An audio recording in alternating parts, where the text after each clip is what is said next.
El portal informativo de Fundación para la Promoción del Altruismo, institución de asistencia privada, presenta El lado humano del periodismo, un servicio de anunciación, comunicación altruista, compromiso y servicio. Hola, ¿qué tal? ¿Cómo están todos ustedes? Me da mucho gusto saludarles. Esto es Anunciación TV y vamos a conocer la oferta académica de la Universidad Pontificia de México, concretamente en la Facultad de Derecho. Está con nosotros Carlos Alberto Pérez Cuevas, director de la Facultad de Derecho de la Universidad Pontificia de México. ¿Cómo estás, Carlos? Muy bien, Tere, muchas gracias. La verdad que muy a gusto de estar en su programa y de poder compartir algunos elementos para el nuevo semestre en la Escuela de Derecho de la Universidad Pontificia de México. Qué bien, pues bienvenido, porque además queremos aprovechar tu presencia para que nos digas respecto de esta propuesta del presidente Enrique Peña Nieto, de una iniciativa que acaba de presentar, autorizando o proponiendo que se autorice el reconocimiento de matrimonio como figura jurídica para las uniones de hecho entre personas del mismo sexo, lo cual les daría permiso ipso facto de adoptar niños. Cuando es una contradicción, desde la Constitución Política Mexicana se advierte que los niños tienen derecho a tener un papá y una mamá y que el gobierno tiene que garantizar ese derecho. Bueno, vemos una contradicción enorme. Primera, hablar de matrimonios igualitarios es ¿igualitarios a qué? Ya la Corte se ha pronunciado en ese sentido y habló de que las parejas de hecho o del mismo sexo pueden estar en una figura como de una sociedad. Eso ya está establecido. Y sin duda desde los derechos humanos y fundamentales, bueno, son minorías que requieren derechos, pero no tienen por qué destruir otras figuras. Es decir, matrimonio igualitario en cuanto a lo que entendemos como un matrimonio desde siempre, no solo en los hechos religiosos, porque ese es otro aspecto, sino desde un hecho antropológico, sociológico, desde un hecho jurídico.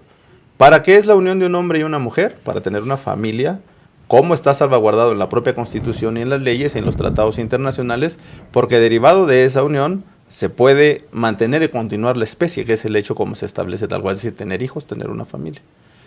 Los otros... Esta figura de matrimonio nace en el derecho romano. Cuando existía el concubinato era válido socialmente, pero los hombres desprotegían a la madre de sus hijos y entonces se pone el matrimonio como una figura que garantiza la protección de la madre con hijos. Sin duda, pero no la protección de la madre con hijos, sino la protección de la continuidad de algo que se denominó familia, de algo que se denominó como la base de una sociedad. Las uniones de hecho no pueden generar la continuidad de la especie ni la continuidad de esa formación natural. No es un asunto de un capricho religioso, no es un capricho social, es una necesidad natural, es lógica, ontológicamente claro y preciso lo que eso significa. Entonces nace en el derecho romano, pero ahora se ha mantenido. Bueno, en México existía algo y se leía todavía hace algunos años en el matrimonio civil, la epístola de Melchor Ocampo. Y esa epístola hablaba del amor entre las parejas, del cuidado de las familias, de la procreación de los hijos, del amor y el respeto que se deberían. Y eso no tenía nada que ver con ninguna cuestión o visión social más que salvaguardar la célula básica de la sociedad. Yo veo esa propuesta del presidente como un hecho más de un escándalo político, de desviar la atención de otros temas, como el tema de la corrupción y el tema de la problemática que hay en la política. Sin embargo, no debemos descuidarlos. Y yo creo que tenemos que ir a un debate serio. Y el debate serio es, ¿deben de protegerse estas minorías? Sin duda, bajo otros regímenes, bajo otros aspectos. La familia o el matrimonio tiene una naturaleza y un fin en sí mismo. Dicen, igualar a las minorías. ¿Y por qué meter en una desigualdad a una figura que ya existe? Hoy, por ejemplo, en los Estados Unidos está el debate de la autorización del presidente Obama respecto a si los niños o niñas tienen que respetarles la supuesta igualdad y libertad a quien se ha manifestado con una visión diferente de su ser. Es decir, que era un hombre que ahora siente que es mujer y entonces tienen que permitirles, por un hecho de igualdad, usar los sanitarios. ¿Por qué pongo este ejemplo? Los sanitarios, indistintamente, según ellos se sientan.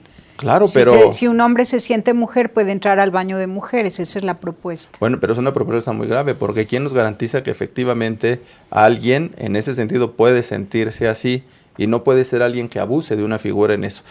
¿Qué se afecta ahí? La intimidad y la libertad de nuestras hijas o de nuestros hijos. Si ellos pretenden tener en un asunto de igualdad, entonces tendría que generarse un tercer concepto. Ahora dime, el debate tendría que ser a nivel mundial, porque todas estas iniciativas vienen desde la ONU, todas estas ocurrencias, digamos. Sin duda. ¿Cuándo fue que comenzó a violentarse la ley natural, a ser violentada la ley natural por la ley positiva, digamos? O sea, los gobiernos comenzaron a proponer, imponer, autorizar leyes que contradicen la ley natural. De alguna manera es una medida de control y es una medida económica. Supuestamente se genera un control social, económico, demográfico tomando estas medidas. La verdad es que en los hechos altera grave porque es una agenda internacional. Es una dinámica que se le exige a los gobiernos desde instancias internacionales poder homologar sus leyes para poder estar en ese concierto de las naciones. La realidad es que es un ataque directo a figuras naturales, no de capricho, naturales de hecho. Es el mismo tema que se dice si estas parejas pueden adoptar o no.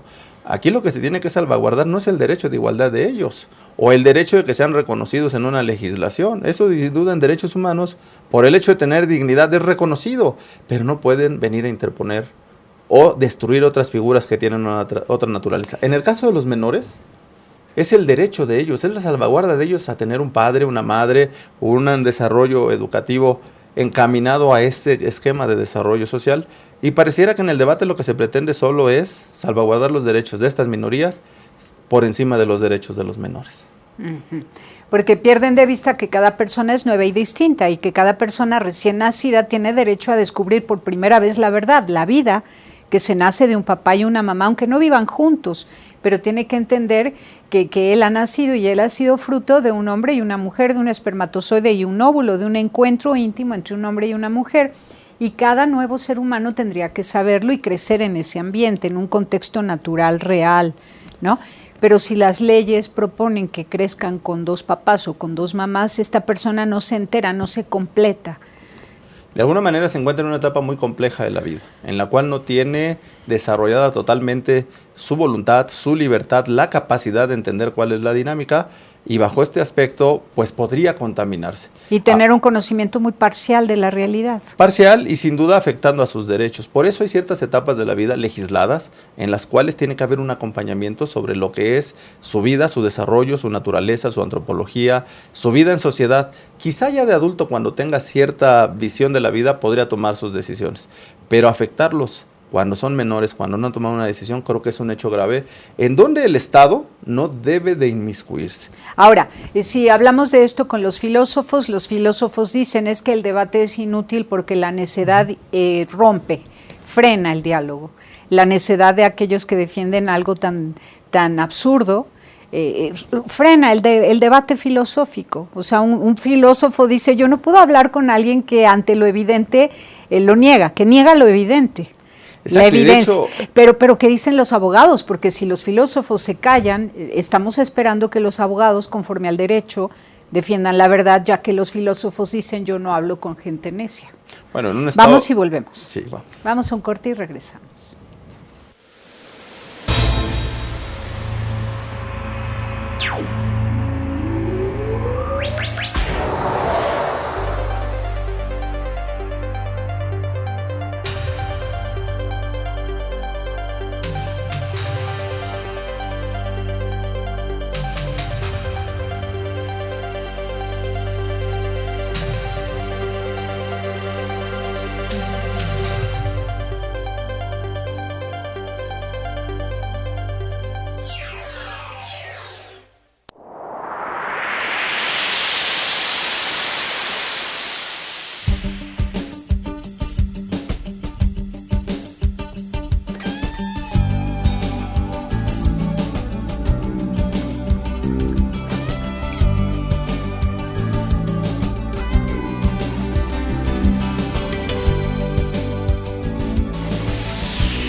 Continuamos, somos hermanos en Anunciación TV, un servicio para KW Televisión, y platicamos con Alberto Pérez Cuevas, Carlos Alberto Pérez Cuevas. Dime, Alberto, si los filósofos en estos tiempos de debate respecto de la sexualidad humana y la familia, dicen, con los necios no platico, con los necios ya no dialogo, porque ante lo evidente ellos lo niegan o lo corrompen, ¿no? Usando sofismas y tal, eufemismos, etcétera. Pues yo no hablo con gente así, ¿no?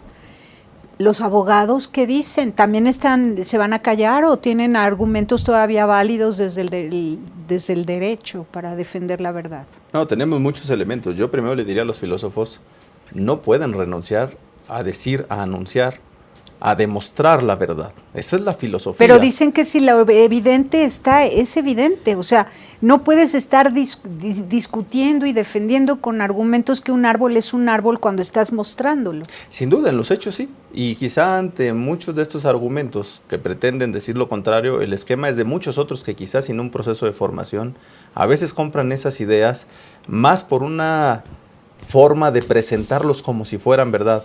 Es decir, estamos ante un sofisma, un hecho que es verdadero no tendría por qué discutirse, lo es y es lo que es, esa es su esencia. Sin embargo, hoy, con un sinfín de culturas, con un sinfín de visiones desde, imperan más las telenovelas, la televisión y demás, lo que los filósofos no deben de hacer es callarse, deben de exigir, porque en esa medida se mantiene un hecho que debe de ser, pero no lo es. Es como en el mundo del derecho, una cuestión es el deber ser, desafortunadamente no es así. Desde el mundo de los abogados hay muchos elementos. Hoy, por ejemplo, no solo las constituciones, en este país logramos mucho con la reforma de 2011 de los derechos humanos, de que antes decía la Constitución que otorgaba garantías individuales, ninguna Constitución garantiza nada. Los derechos fundamentales son inherentes a la persona, son inherentes al ser humano, los reconoce o no los reconoce, y en eso hablamos de un Estado democrático o en un Estado que no lo es. Hoy se reconoce, hoy hay tratados internacionales que protegen estos aspectos, que protegen a los niños, que protegen a la familia, es decir, los abogados tenemos argumentos, solo que nos enfrentamos a una gran batalla donde hay otros abogados con otra formación, con otra conceptualización, que lo que pretenden es ganar batallas para su causa, porque hay que decirlo con todas las letras, eso es una causa que tiene nombre y apellido, que tiene una dirección, que tiene gente que pelea para que eso se inserte en las legislaciones de los países, pero habemos otros abogados humanistas, habemos otros abogados que creemos en la vida, que creemos en la familia, que lo que tenemos que hacer es esa defensa, pero desde argumentos que no nos etiqueten, porque siempre nos etiquetan, está hablando de temas religiosos, por supuesto que no. Estamos hablando de temas antropológicos, de temas éticos, de temas sociológicos, de temas de desarrollo humano, solo que con esa convicción lo tenemos que defender, y yo hago un llamado a todos los abogados humanistas, a los abogados que creen en esto, que presentemos posturas, y ojalá los filósofos no se callen y los abogados sigamos defendiendo. Claro, y los filósofos que no se callen, porque estamos en el riesgo de vivir en un mundo muy virtual a través de las tecnologías. Entonces ahí en la tecnología se puede presentar la vida de la forma en la que cada quien quiera, pero la vida real es diferente, la vida real es otra cosa, y esa es de la que hay que hablar. Y es en lo que hay que regresar, porque hoy pareciera que hechos que son tan comunes y tan prácticos como lo más sencillo se ha olvidado. Y se ha olvidado porque la gente está perdida en esas nuevas tecnologías, en un sinfín de ideologías, en una mezcla de tantas cosas que hoy no tiene un criterio claro y sólido. Por eso yo creo que la labor de los filósofos, la labor de los abogados, las labores como este programa de televisión tienen que ser permanentes. Tenemos que alzar la voz. Lo peor que nos puede pasar es que dejemos de luchar, que dejemos de tener esa convicción y que dejemos de exponer las cosas que pensamos. Parece que a muchos les da pena, les da como vergüenza cuando son elementos naturales a la persona. Claro, y luego pues dar testimonio como periodistas, comunicólogos, medios de comunicación, la responsabilidad de presentar muchos matrimonios felices de hombre y mujer que han sabido vivir bien, ¿no? Que además es aquí donde hacemos un parteaguas. ¿Por qué nosotros, los que hemos decidido casarnos, tener hijos, constituir una familia donde creemos que es célula de la sociedad, donde desarrollamos una serie de principios que después se tienen que plasmar en la sociedad, tenemos que pagar un asunto de decir, ahora todos somos iguales. No, momento, a ver, ¿tienen derecho? Desde la visión del derecho, desde la visión jurídica, sí, pero es un derecho aparte. Porque naturalmente no pueden procrear, porque naturalmente no pueden constituir esos vínculos. No lo digo yo, lo dice la naturaleza. Ahí sí le doy la razón a los filósofos. ¿Por qué discutir algo que es natural? Quieren que se les reconozca, ya en muchos lugares se les han reconocido sus relaciones. De hecho, no las compartimos, pero también es una realidad que hay que manejar. El propio Papa Francisco ha planteado muchos aspectos desde esta visión de que siguen teniendo su dignidad, pero ¿por qué una institución como el matrimonio tiene que destruirse? ¿Por qué tiene que alterarse? Esta no tendría por qué serlo. Si quieren algo similar, estaríamos hablando de una cosa muy amplia y vaga, pero no tendría que ser lo mismo. Sobre todo para defender y salvaguardar los derechos de los niños, que no sean adoptados por parejas del mismo sexo. Bueno, hemos escuchado ya argumentos incluso de algunas personas que se han manifestado gays, convencidos, que dicen no es el aspecto que nos toca a nosotros adoptar. Eso tiene que ser otro contexto, los niños tienen que tener la libertad de tener un padre y una madre y desarrollarse, y eso es otra cosa. Porque además no se puede todo en la vida, ¿no? No, no se puede. Tú decidiste casarte con una mujer, por lo tanto no puedes tener 2 o 3 más. Tú elegiste una y renunciaste a otras. Sin duda. Entonces, el que quiera vivir con una persona del mismo sexo tiene derecho a tomar esa decisión, pero tiene que renunciar a otras cosas, como tener hijos. Claro, y no poder compaginar una cuestión que no empata porque no es la realidad. Ahora, ¿qué vamos a hacer nosotros con nuestros hijos o en esta familia? Porque entonces yo no me considero un asunto igualitario. Aquí quizá habría que hablar de equidad. ¿Tiene su derecho? Sí, yo tengo el mío. Manejemos nuestra figura jurídica, que manejen su figura jurídica y todos en respeto. El problema es que es una agenda que pretende destruir. Y pretende destruir esto que se llama matrimonio. ¿Por qué? Porque en este mismo desorden económico y político, si las familias no son sólidas, si las familias no están compenetradas, entonces genera más ganancia, como dicen muchos políticos, a río revuelto.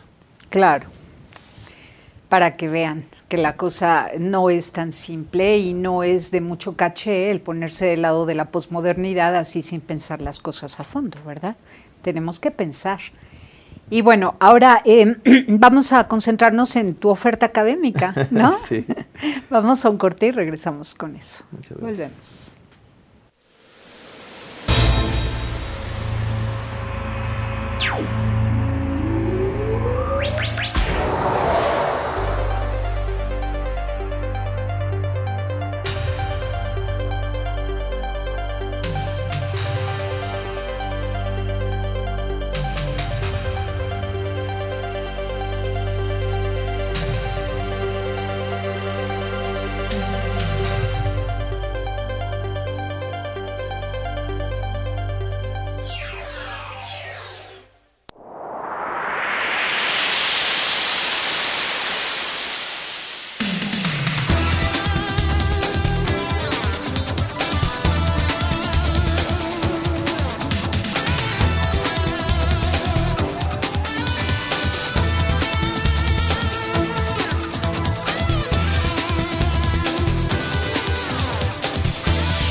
Continuamos y ahora sí vamos a descubrir la oferta académica de la Universidad Pontificia de México, en este caso carrera de Derecho. De Derecho. ¿Cuándo comenzaron con esta oferta? Bueno, esta oferta ya tiene algunos años, tenemos un registro de validez prácticamente que ya estará cumpliendo 15 años, pero es un tema interesante porque es la Universidad Pontificia de México.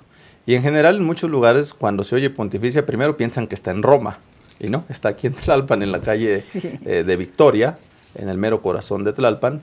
Y bueno, parte de la naturaleza, quizá en una parte de la oferta que tiene esta universidad, tiene que ver con las ciencias religiosas, tiene que ver con el derecho canónico, pero hay otra parte que no es tan conocida, que tiene que ver con filosofía, que tiene que ver con la carrera de Derecho, que tengo el honor de ser el director. Para empezar, un gran orgullo, porque estamos hablando de la primera universidad fundada en el continente. Esta es heredera de la Real y Pontificia Universidad de México, fundada en 1553. Es decir, prestigio, historia y una serie de elementos que dan solidez a esta oferta académica. Hoy que nosotros planteamos, el 10 de agosto arrancamos el nuevo semestre de Derecho, entonces estamos haciendo hoy un plan amplio de difusión para invitarlos a que se integren a la comunidad académica. Es una escuela pequeña, es una escuela sólida, y nosotros lo que pretendemos, hemos construido un perfil de estudiante, porque en el tema de Derecho pues hay muchas escuelas, hay muchas carreras y hay muchas ofertas, tendencias.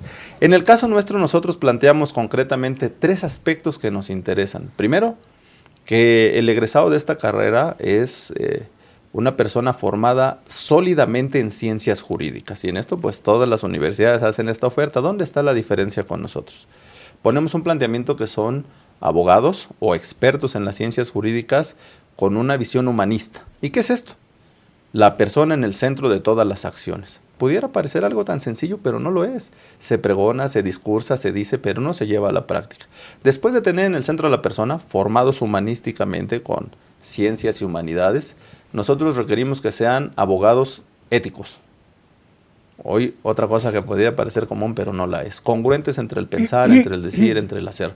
Vemos tantos actos de corrupción, vemos tantos problemas en la sociedad tan descompuesta que requerimos éticos. Y en un asunto sustancial de nada nos sirve tener buenos humanistas, buenos juristas y éticos si no son responsables socialmente. Por eso yo celebro mucho este programa, porque de alguna manera aquí tenemos oportunidad de hacer esta oferta, de tener estos abogados humanistas, éticos, pero sobre todo responsables en la sociedad, que tengan una vocación de servicio, que tengan una vocación de ayudar a la gente, pero también enaltecer las instituciones nacionales, internacionales, las asociaciones públicas o privadas donde se desempeñen, y por eso es que estamos invitando a que se inscriban a ser una nueva generación de abogados, una nueva generación de humanistas que ayuden a que en este país defendamos todos hechos en los cuales creemos y que se empiezan a tergiversar por otras culturas y cosas que no tienen razón de ser. ¡Qué maravilla!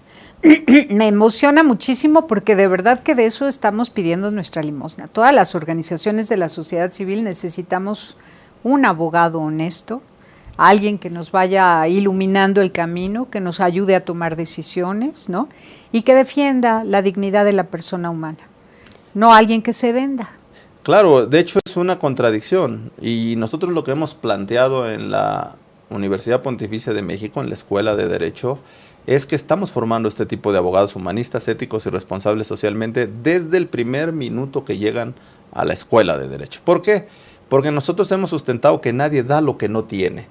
Van a salir a formarse después afuera a ser abogados honestos, íntegros, pero no pueden serlo si no lo son dentro, desde que estudian, desde que se preparan, desde que ya tienen una visión de construirse como un abogado que en verdad defienda causas no personales, que vaya y sirva y no se sirva, que vaya y en verdad busque que se aplique la justicia y no solo las normas frías, y para eso pues requerimos este modelo que hemos implantado en la Universidad Pontificia de México. Esto nos hace distintas a otras carreras y esta es la oferta que tenemos. Muchos hablan de humanismo, muchos hablan de ética.